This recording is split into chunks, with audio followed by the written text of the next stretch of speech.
pretty, gifted in whatever the traditional gifted child sense of that is.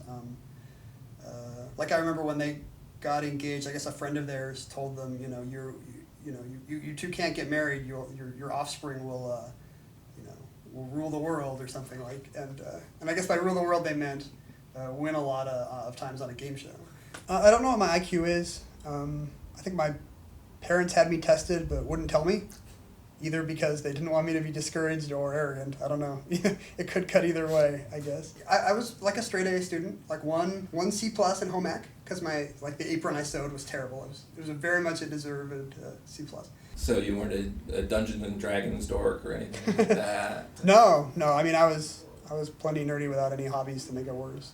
I'm not a drinker, but Jeopardy often has the quotable categories for the alcoholic contestant, and I didn't want to be the guy who didn't know how to mix a Tom Collins or whatever. So I also made flashcards about how to mix drinks and all these ingredients. I had no idea what they tasted like. No idea. I'm just memorizing some list. Okay, Planter's Punch has rum, pineapple juice. I don't know, whatever the hell Planter's Punch has. I was very aware of what I didn't know. Like, they kept having country music back on. And, like, as a matter of taste, I don't like country music, so I would not look forward to that. And, like, the same with hockey. They'd have hockey categories, and, of all the major sports, I'm less into hockey. So I'm very aware, I don't want hockey, don't want country music, don't want anything with a mullet, frankly. Memory is not the only thing at play. There's all kinds of degrees of strategy, and, your reflexes on your thumb on the buzzer. Because everybody up there has passed some totally hard audition, Everyone there knows, most of the people know most of the answers. So it's just going to be a matter of, who on that day gets the right categories, whose thumb is, like, more in tune with the guy flipping the switch to activate the buzzers.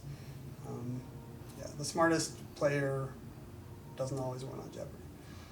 There's totally a home court advantage. Like, it's like some basketball team that never has to play a game on the road. Like, oh, and also I've played 70 games this season, and you've never done this before. Good luck. Best of luck with that. And plus, they're intimidated. They have had less time to get used to the camera. Total unfair advantage for the returning champ on Jeopardy, which I felt pretty guilty about. I played 150 people who really, really wanted to win. This was like their lifetime dream, and like a revolving door. I was the thing between them and their dream. Every now and then I'll do something. There will be a total Stardust Memories experience. Like, I was at a crossword puzzle tournament earlier this year. I was giving out the prizes, and as you might imagine, that is Jeopardy Nerd Central, and it really was like being Princess Di in a sea of paparazzi, except they've all got sharpened number 2 pencils. I've always referred to as the Gilligan's Island lobe of the brain. Just a lot of stuff that you wish you were using for something better, but instead you remember every plot from Gilligan's Island. There's also that, but I don't really think there's a real dichotomy there. It's not like if I wasn't remembering this Gilligan's Island episode, obviously this part of my brain would be inventing an electric car or something, like that stuff just accretes like a stalactite. And it's not like it's keeping brain cells busy that would otherwise be, going to the ballet or whatever.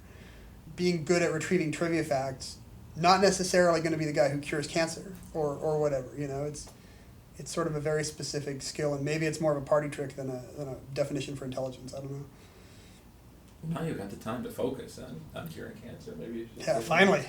I was so tired of my day job getting in the way of my home cancer cures.